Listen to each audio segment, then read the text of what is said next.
네, 여러분 반갑습니다. 오늘도 참 많은 분들이 오셨는데요. 뒤에서 저쪽으로 이렇게 한 바퀴 돌아보니까 자고 계시는 분들이 많더라고. 여기까지 오셔가지고 주무시면 차비 아깝잖아요. 애터미에서는 경제적으로 부유하게 되는 것뿐만 아니라 궁극적으로는 신사숙녀가 되도록 하는데 그 교육의 목적이 있습니다. 신사숙녀는 어떤 사람이 신사숙녀냐 하면은 건전한 상식과 양심을 가진 사람이 신사숙녀예요. 건전한 상식, 코먼센스, 그리고 양심, 이걸 가진 사람이 신사숙녀예요. 지식은 많은데 상식이 없는 사람이 많아요. 그런 사람을 몰상식한 놈이라고 그러거든. 그래서 애터미에서는 돈을 벌 때 자기가 노력하면 반드시 성공하는데 기왕이면 정성 대접을 받자 해서 이런 강의를 합니다. 대학에서 어떤 교수가 이제 강의를 하는데 이렇게 칠판에 강의 제목을 썼고 강의를 하려고 그러는데 이 강의를 듣는 이 학생놈들이 계속 웃어 깔깔거리고. 그냥 교수가 뭐라고 그러겠어? 강의 시간에 좀 조용히 하고 공부합시다 그랬단 말이에요. 근데 왜 학생들이 웃었냐면은 교수 바지가랑이 뒤에가 찢어져 가지고 빨간 팬티가 보여. 그러니까 이렇게 쓰고 있으니까 계속 웃었던 거예요. 그러니까 교수가 계속 웃으니까 화를 내 가지고 정숙하라는데 왜 계속 웃는 거야? 그러놓고 한 말씀 했어요. 웃는 놈보다 웃기는 놈이 더 나빠. 이렇게.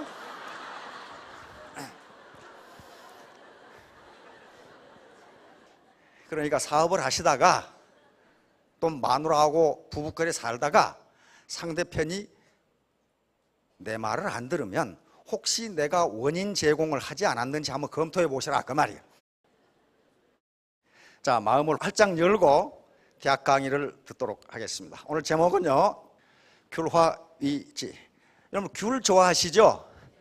요 귤이, 요걸 귤이라고 그럽니다. 귤은 우리말이 아니에요. 한자예요. 이건 될 화자고 될 위자, 이건 지는 탱자 지자입니다. 탱자. 그래서 한약방에서 또는 한의원에서 탱자 열매를 지실이라고도 한약재로 써요. 조그만 탱자 파란 거 있죠? 이걸 지실이라고 쓰는데, 그러니까 귤화위지라는 말은 귤이 탱자가 된다 그런 말이거든요. 여러분 귤로 살고 싶어요? 탱자로 살고 싶어요? 예, 귤로 사셔야 되겠죠? 그러면 어떤 경우에 귤이 탱자가 되고 탱자가 귤이 되는지 한번 보도록 하겠습니다. 자, 이제 아까 우리 박한길 회장이 공부 못해도 된다고 그랬는데 공부 못해도 되는데 생각은 하고 살아야 돼요. 아무 생각 없이 살면은 공부 못한 것보다 더 나빠요. 그건 생각을 하고 살아야 돼. 생각을. 그게 사유, thinking이라고 합니다. 인간은 뭐라고 그랬어요? 생각하는 갈대다. 그러니까 인간이 생각하지 않으면 그것은 누구나 꺾어버릴 수 있는 갈대에 불과하다. 그렇게도 해석할 수가 있어요. 꺾이지 않으려면 어떻게 돼요? 생각을 하면서 살아야 됩니다. 생각을 하면서. 여기 굉장히 아름다운 분이 계시는데 한번 읽어주시겠어요? 인간은 자연에서 가장 연약한 한 줄기 갈대일 뿐이다. 그러나 그는 생각하는 갈대다. 그를 박살내기 위해 우주가 무장할 필요가 없다. 한 번 품은 증기, 한 방울의 물이면 그를 죽이기에 충분하다. 그러나 우주가 그를 박살낸다 해도 인간은 그를 죽이는 것보다 더 고귀할 것이다. 인간은 자기가 죽는다는 것을, 그리고 우주가 자기보다 우월하다는 것을 알고 있기 때문이다. 우주는 아무것도 모른다. 그러므로 우리의 모든 존엄성은 사유로 이루어져 있다. 우리가 스스로를 높여야 하는 것은 여기서부터이지 우리가 채울 수 없는 공간과 시간에서가 아니다. 그러니 올바르게 사유하도록 힘쓰자. 이것이 곧 도덕의 원리이다. 내가 나의 존엄성을 찾아야 하는 것은 공간에서가 아니라 나의 사유 규제에서이다. 많은 땅을 소유한다고 해서 내가 더 많이 갖게 되지는 않을 것이다. 공간으로서 우주는 한 점처럼 나를 감싸고 삼켜버린다. 사유로서 나는 우주를 감싼다. 분명히 인간은 생각하기 위해 만들어졌다. 이것이 그의 모든 존엄성이고 모든 가치이다. 그의 모든 의무는 올바르게 생각하는 데 있다. 인간의 존엄성은 사유에 있다. 사유는 인간의 위대를 이룬다. 예, 박수 부탁합니다. 역시 미인이 아름답게 읽으시네. 그렇죠? 자, 왜 제가 이 얘기를 먼저 꺼내냐면요, 아무 생각 없이 듣거나 보거나 사람을 만나면요, 얻는 게 아무것도 없어요. 그리고 생각 자체가 올바르지 못하면요, 결코 성공을 못해요. 예를 들면 공생, 나는 내 파트너와 동시에 성공하겠다. 나는 내 형제라인과 동시에 성공하겠다. 그렇게 생각을 하면 성공하는데요, 나만 잘 먹고 잘 살아야지, 그거 그렇게 되지 않습니다. 그렇게 안 돼요. 그래서 사유, 생각, 나는 부자가 돼야 되겠다라고 하는 생각부터 출발해야죠. 되면 좋고 안 되면 그만이고, 이렇게 하면 절대로 안 돼요. 절대로 안 돼요. 그건 절대라는 말이 들어가도 돼요. 이 양반이 파스칼이고, 파스칼의 팡세에 있는 이야기입니다. 생각이라는 뜻이죠. 이런 갈대인데, 인간은 생각하는 갈대니까 생각만 하면은 무엇이라도 우주 전체를 감쌀 수가 있지만, 생각하지 않으면 갈대처럼 그냥 부러지고 말아요. 강자에게 계속 뜯어먹힙니다. 계속 뜯어먹혀요. 이 양반 로댕이라는 사람이에요. 로댕, 요 생각하는 사람. 옛날에 이런 패러디가 많이 있었죠. 이 생각하는 사람이 뭘 생각하고 있을까? 그 참 할 일 없는 젊은이들 많더라고. 한 젊은이는 내 빤스는 어디로 갔을까? 이거 생각하고 있다는데, 이 당시에 계몽주의 시대이기 때문에 인간의 사유, 인간이 올바르게 생각하지 않으면 거기서 진리가 나올 수 없다는 것을, 그래서 로댕의 조각가인데 대표작입니다. 사유, 그러니까 사유는 모든 지식과 지혜의 출발점입니다. 아무 생각이 없으면 강의를 듣건 책을 보건 누구를 만나건 간에 얻는 게 아무것도 없어요. 지식도 안 쌓이고 지혜도 나오지가 않아요, 거기서. 그 다음에 가장 중요한 것은 시대의 흐름에 대한 인식입니다. 즉, 먼저 생각해야 할 일은 내가 지금 어떤 시대에 살고 있는가 하는 것을 먼저 알아야 된다는 거예요. 그 다음에 애터미 사업을 하는 데 있어서도 누가 좋다고 하니까 하고, 하라니까 하고, 좋지 않다니까 안 하고, 이건 주체적인 사유가 아니에요. 그것은 남의 삶을 사는 것이지 자기 삶을 사는 게 아닙니다. 그러니까 자기 스스로 정보를 입수하고, 물론 컨설팅을 받을 수 있습니다. 조언을 들을 수 있어요. 듣고 그걸 자기가 비판적으로 따져봐야 돼요. 과연 맞는 말인지. 그래 놓고 자기가 결심을 해야 추진력이 있어요. 자, 그러면 시대의 흐름을 한번 봅시다. 이게 지금 이게 원시시대예요. 원시시대, 농경시대로 넘어갑니다.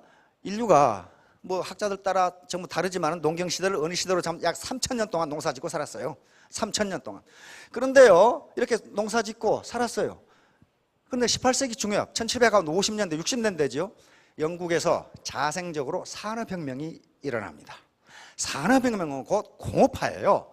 이렇게 영국에서 산업혁명이 일어나는 산업화가 진행되는데, 이게 약 250년간 진행됩니다. 즉 20세기 말까지 계속돼요, 산업시대가. 그런데 1980년대 인터넷이라고 하는 것이 점차 보급되기 시작하면서 정보화 시대가 시작돼요. 우리는 1990년대 본격적으로 시작돼서 2000년대에 들어오면서 완전히 정보화 시대로 넘어가 버립니다. 지식과 정보, 지식 정보화 시대로 넘어가고, 다시 사회는 지식사회로 넘어갑니다. 자, 미국 사람들이 해놓은 거 보였죠? 농경시대, 산업사회, 정보화사회, 지식사회로 넘어갔어요. 그런데 농경시대는 약 3,000년, 이 산업화 시대는 250년, 정보화 시대는 10년밖에 걸리지 않았어요.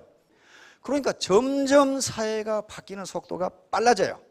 벌써 학자들은, 전문가들은 지식사회도 이미 끝났고 창조사회로 넘어간다고 이야기를 합니다.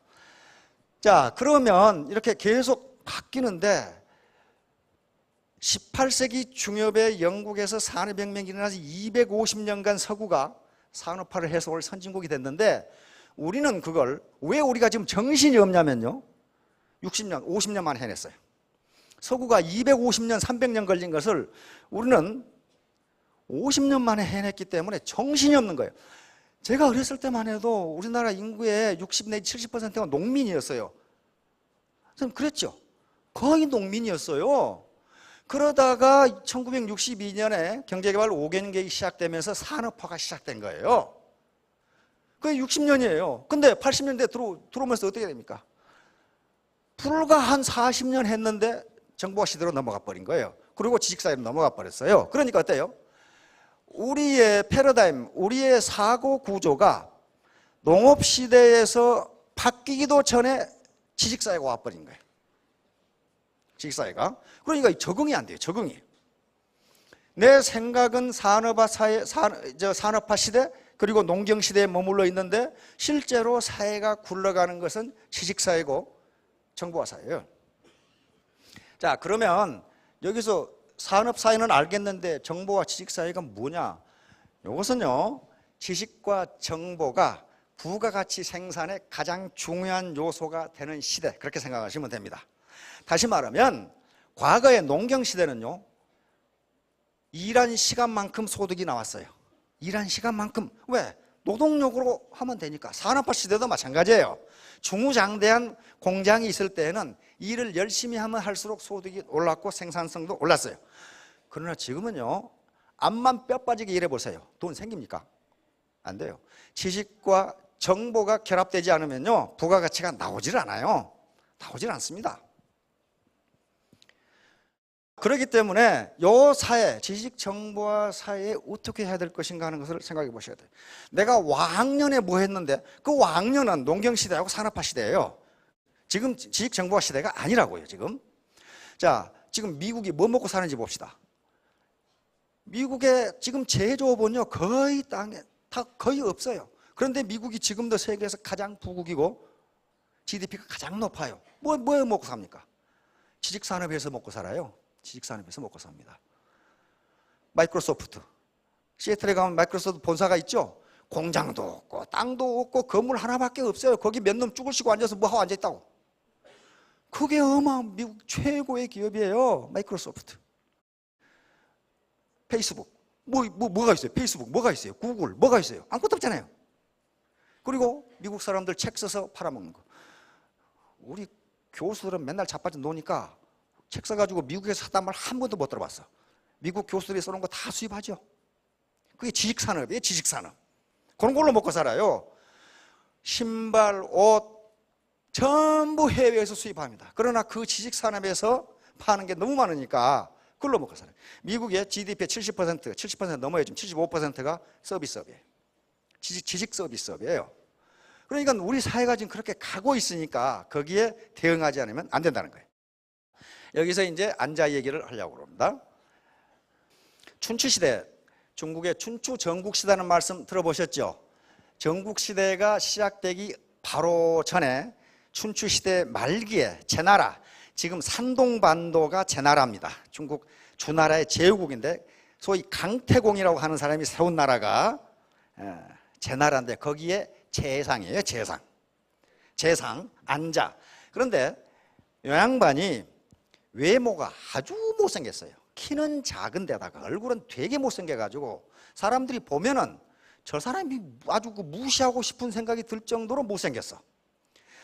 근데 워낙 훌륭한 인품을 가진 분이었기 때문에 이 양반이 돌아간 뒤에 이 양반의 언행과 행적을 후세 사람들이 기록한 책이 안자춘추라는 책이 있어요. 우리나라에 번역되어 나와 있습니다. 안자춘추에 있는 이야기입니다. 자, 여기 지도를 보시면 여기가 제나라예요. 여기가 공자가 살았던 노나라고, 그 다음에 이쪽에 주나라. 요 나라들이 전부 다 제후국들입니다. 주나라 땅이에요. 오나라, 월나라, 초나라가 이렇게 지금 있는 거고, 전국시대로 오면은 이게 다 망하고 몇 개만 이렇게 남습니다. 춘추시대 말기의 상황인데, 요 관중과 더불어, 관중은 제나라 초기에 명재상입니다. 이 사람이 제나라를 강성하게 만들었는데, 마지막에 춘추시대 말기에 안영이, 안자 이름이 안영인데 안영이라는 사람이 다시 제나라를 부강하게 만듭니다. 그러니까 한 사람의 현자가 나라를 어떻게 만드는가를 보여주는 겁니다. 그러니까 이걸 저건 제나라 안영의 이야기구만 그렇게 생각하지 마시고 나라는 사람이 우리 가정을 어떻게 만들 것인가를 한번 생각해 보시라 그 말이에요. 지금 이 사람은 아주 키도 작고 볼품없이 생겼는데 위트가 아주 뛰어난 분이었어요. 안영이, 안자가 초나라가 강성해지니까 제나라에서 초나라의 사신, 오늘 같으면 대사로 이렇게 가서 이제 초나라하고 왕을 만나서 외교를 하려고 그러는데, 초나라 왕이 들어보니까 안영이라는 놈이 키가 매우 적고 못생겼다. 거기다가 그런데 또 말은 잘한다. 그러니까 이 자식을 어떻게 놀려줄꼬 하고 있다가 제나라 초나라 성에 들어오니까 문지기가 키가 작으니까 당신은 대문으로 들어가지 말고 저쪽에 조그만 쪽문으로 들어가세요 이랬단 말이에요. 그러니까 안자가 개나라에 가면 개구멍으로 들어간다는데 여기가 개나라인가 이렇게, 나는 초나라에 왔는데 그 말이에요. 초나라에 왔는데 어떻게 개구멍으로 들어가냐? 그 말이 되죠. 개나라에 가야 개구멍으로 들어갈 게 아니에요. 그래가지고 대문으로 들어갔어요. 그 사람 개구멍으로 들어가게 하면 초나라가 개나라가 되잖아요. 그래서 대문으로 들어가니까 초나라 임금이 또 망신을 좀 줘야 되겠거든. 그러니까 제 나라에는 사람이 그렇게 없어 그랬단 말이에요. 왜 그러십니까? 어떻게 당신같이 그렇게 작고 못생긴 사람이 사신으로 온단 말이오? 그러니까 아닙니다. 제 나라에는, 제 나라 수도가 임치라는 곳인데 사람이 너무너무 많아서 그 수도에 백성들이 팔을 올리면 해가 가려지고 동시에 땀을 흘리면 홍수가 납니다. 그런데 어찌 사람이 없다고 하십니까? 그러니까 그렇다면 왜 당신 같은 사람이 사신으로 오시오? 그랬더니 우리나라는, 제 나라는 상대방 임금이 어떤 사람인가를 봐서 사신을 보내는데, 상대방 임금이 현명하고 어진 사람 같으면 현명한 사신을 보내고, 상대방 임금이 어리석고 못난 놈 같으면 못난 사람을 보내는데, 제가 제 나라에서 가장 못난 사람입니다. 그래서 제가 왔습니다. 이렇게 되다. 그러니까 안영을 망신을 주다 초나라 왕이 완전히 망신을 당해가지고 화가 버럭버럭 났지만은 그렇다고 해서 일국의 국왕이 사신한테 뭐라 할 수도 없죠. 그래서 어떻게 하면 다시 골려줄까? 다시 골려줄 방도를 찾습니다. 자, 그런데 안자가 사신이 왔으니까 연회를 베푸는데 이 자식을 어떻게 해서 한번 골려줘야 되겠거든. 그래서 신하들하고 짰어요. 짜가지고 이렇게 하자. 한참 연회가 무르익는데 초나라 군사가 어떤 사나이를 하나 잡아왔어요. 임금한테. 그러니까 임금님이, 초나라 임금이 그 자는 뭐 하는 자인고? 그랬더니 제 나라 사람인데 도둑질하다 걸렸습니다. 이렇게 잡아왔어요. 그러니까 초나라 왕이 안양한테 망신을 주기 위해서 제 나라 사람은 도둑질을 잘합니까? 그렇게 물어봤단 말이에요. 그러니까 안영이 뭐라고 대답하냐 하면은 요 얘기를 합니다. 귤화 위지. 남쪽에 강남의 귤나무를 추운 북쪽에 심으면 탱자가 됩니다.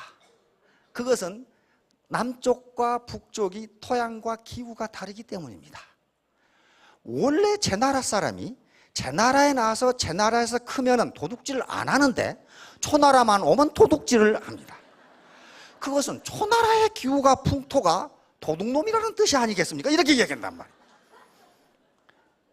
그러니까 망신을 주다가 또 망신을 당한 거예요. 응? 그래서 그래도 왕은 왕이잖아요. 껄껄 웃으면서 내가 현자를 욕보이려다가 내가 욕을 보는구려, 그렇게 답변을 했어요. 귤화이지입니다. 자, 중국의 기후인데요. 여기가 황허강입니다. 황허강. 황허강이 이렇게 흘러서 서해로 이렇게 흐르고, 그래서 서해가 물이 막지 않습니다. 요게 양자강입니다. 이게 가장 큰 강이죠. 이 사이에 회하라는 강이 있어요.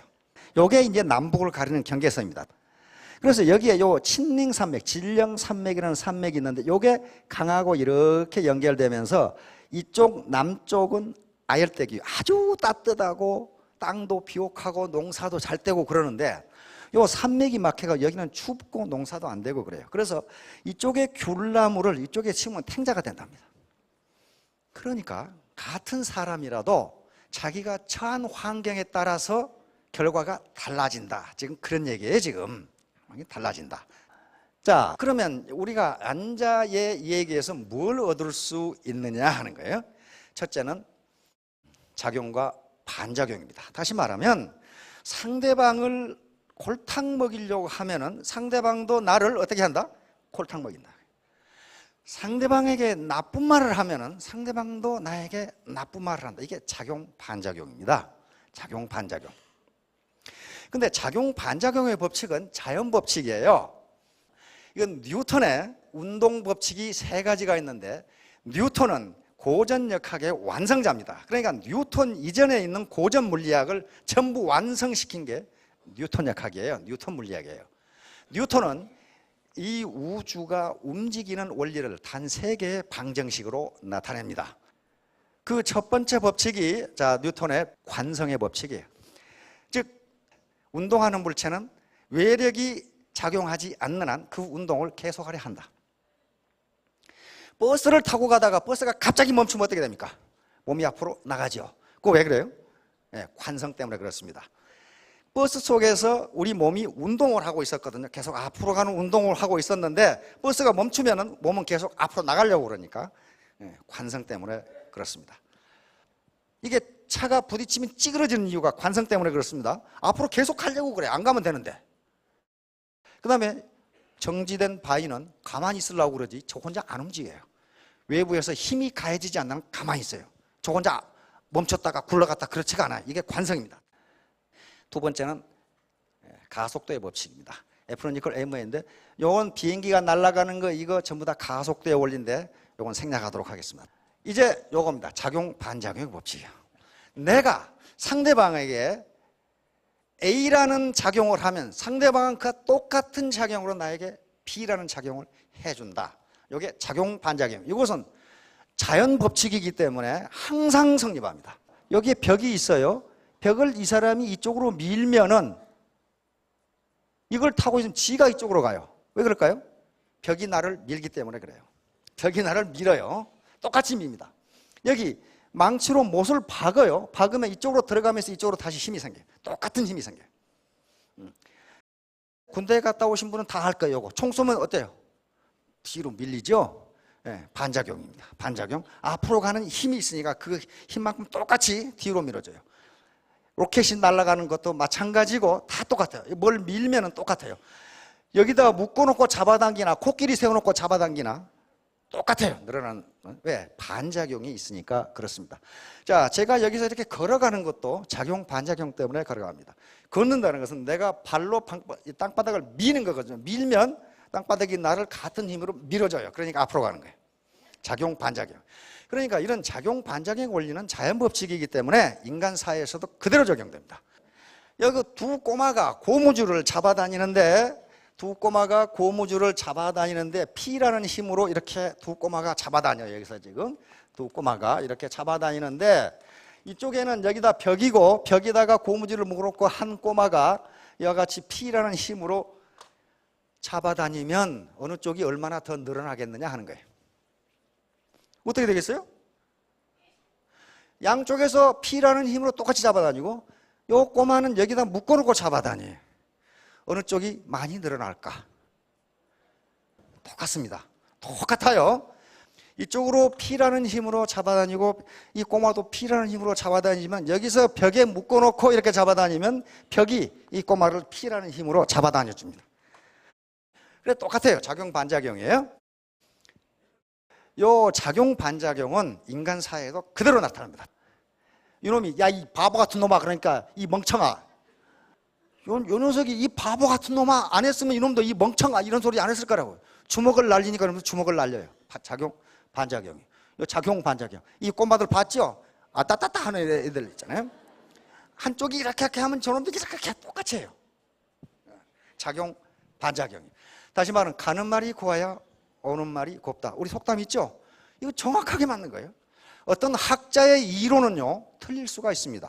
다른 학자가 그렇지 않다고 증명할 수가 있어요. 언젠가는.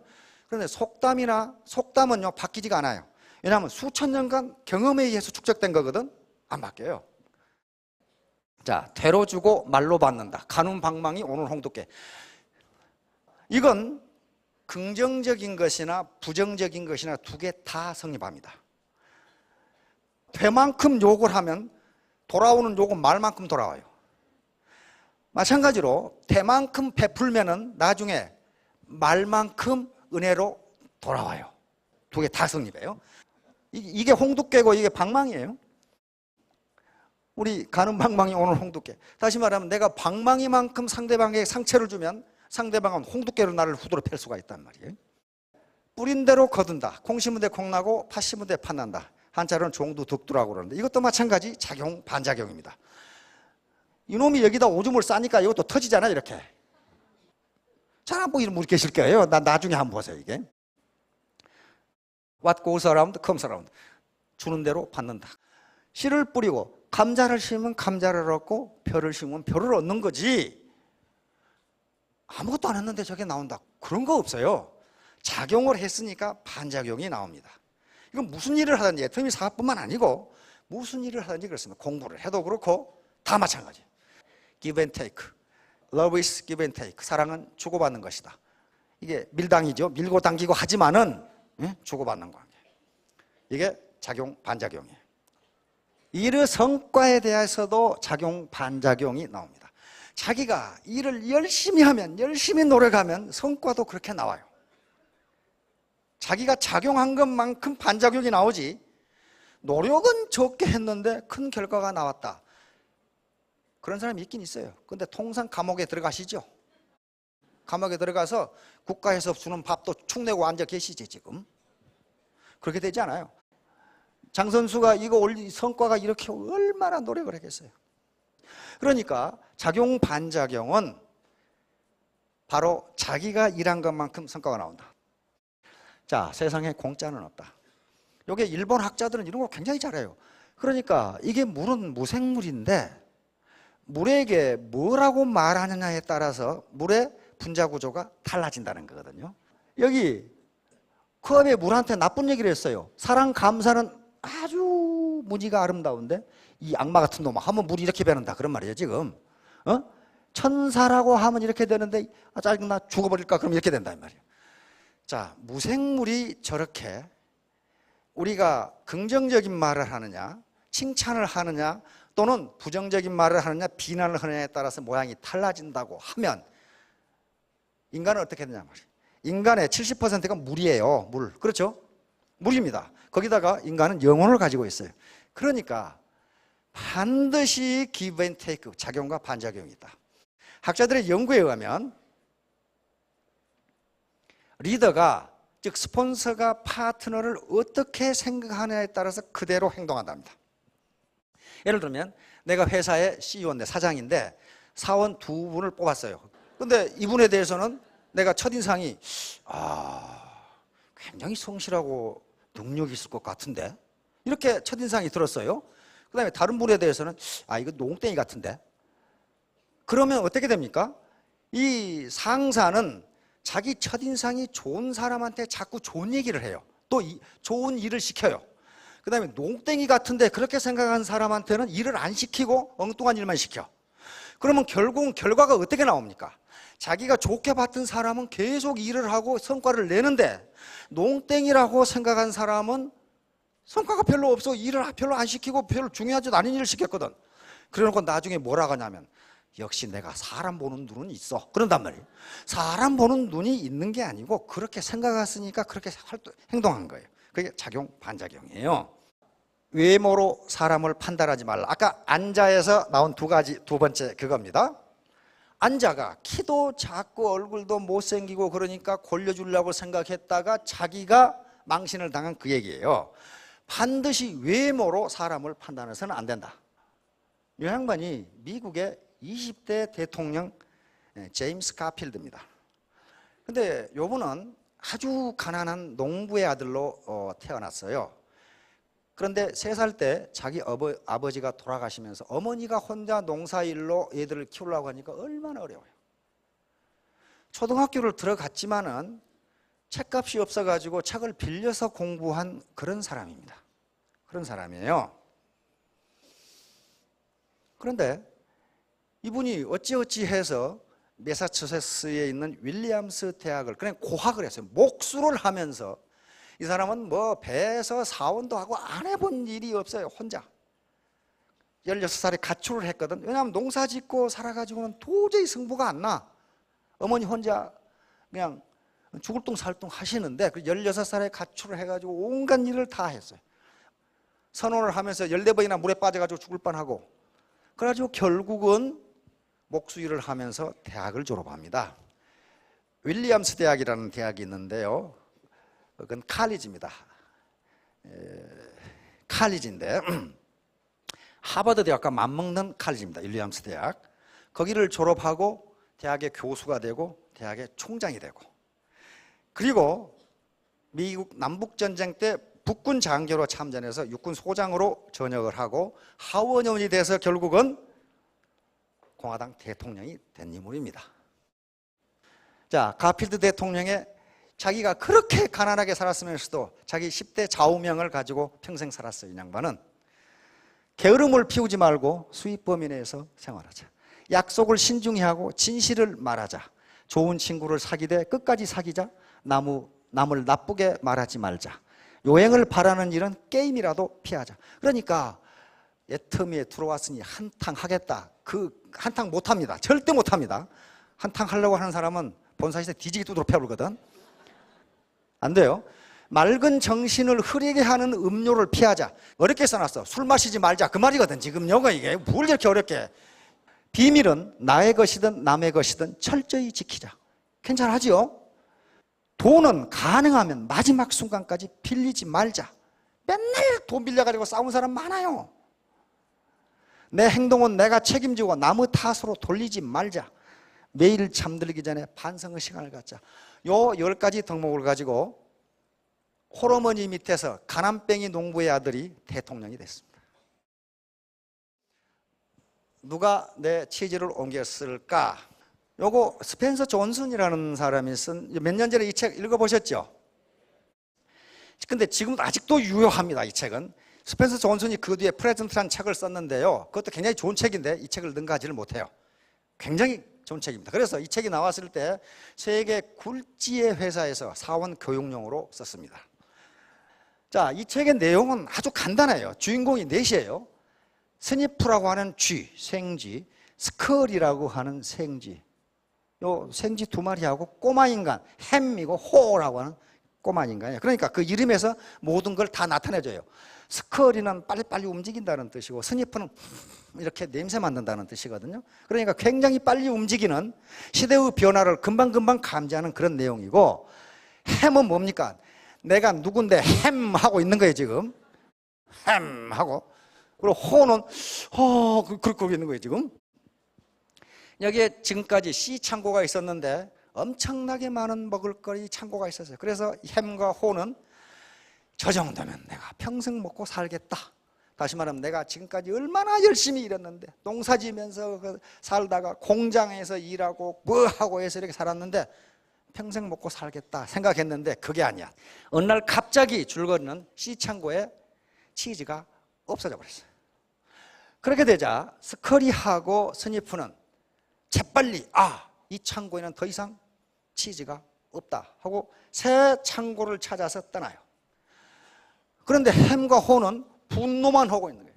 이 자식들 말이야, 나라가 나를 이따구로 대접하다니 내가 얼마나 고생을 했는데, 분노만 하고 있는 겁니다. 그런데 사실은 치즈가 갑자기 없어진 것이 아니다. 그동안 계속 치즈를 먹었고 치즈가 오래돼서 상했기 때문에 지금 다른 치즈를 만들지 않으면 안 되는데 그 변화를 그 변화에 신경 쓰지 않았다. 저자의 이야기입니다. 그러다 보니까 새로운 치즈 창고를 찾아서, 즉 시대가 농경시대, 산업화 시대에서 지식정보화 시대로 왔으면 새로운 치즈가 어디 있는가를 찾아 나서야 되는데 햄과 호는 거부했어요. 어떤 놈들이 우리 치즈를 뺏어간 것이 틀림없으니 그놈의 새끼들이 갖다 놓을 때까지 기다리자, 이렇게 하는 거예요. 그런데 암만 기다려도 안 갖다 놓거든. 그러니까 호가 햄한테 우리 그러지 말고 새 창고, 새로운 치즈 창고를 찾아서 나서자.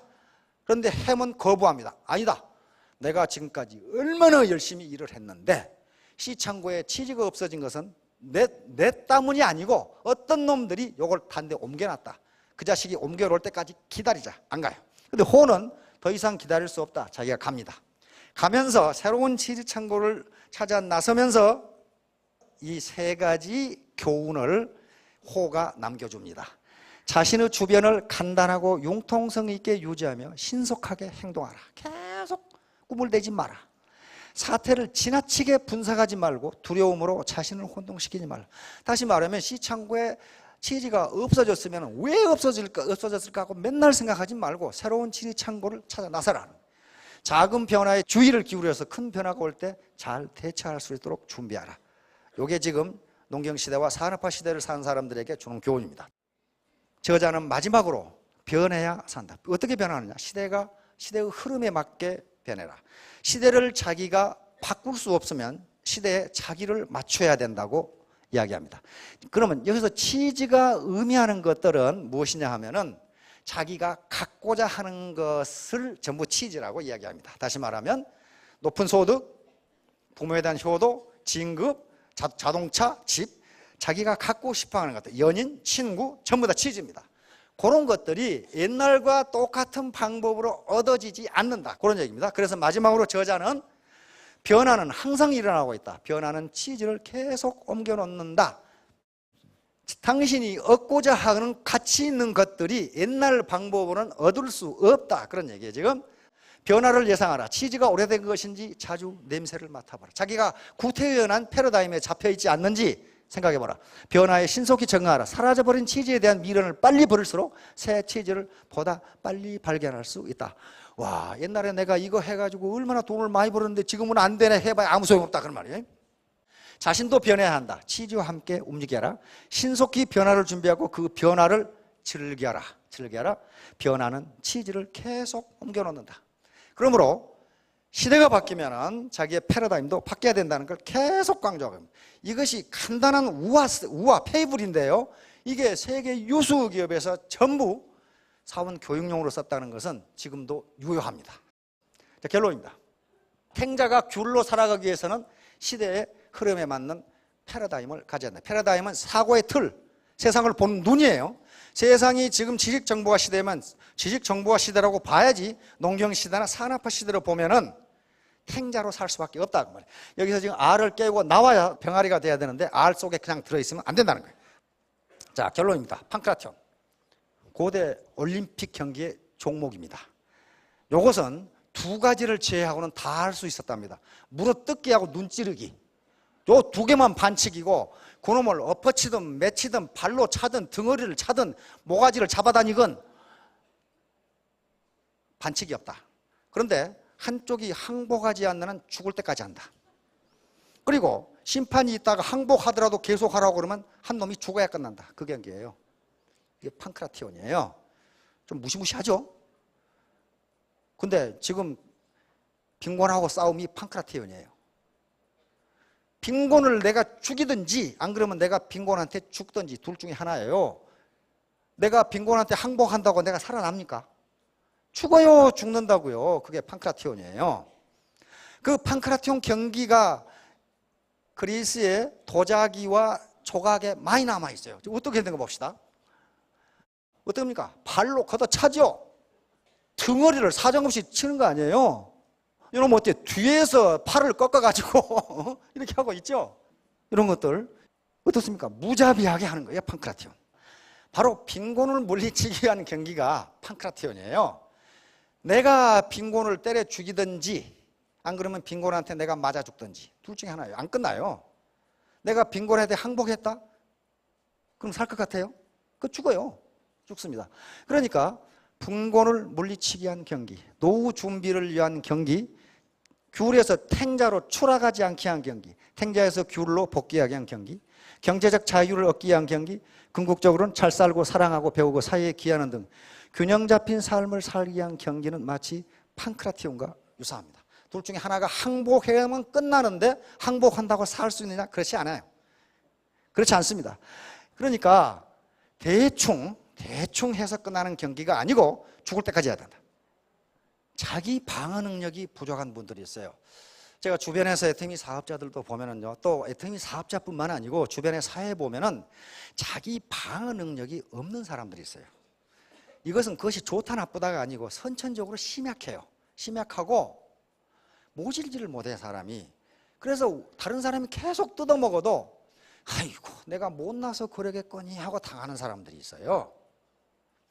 그러니까 자기 권리를 주장을 못하고 그런 분들이 있어요.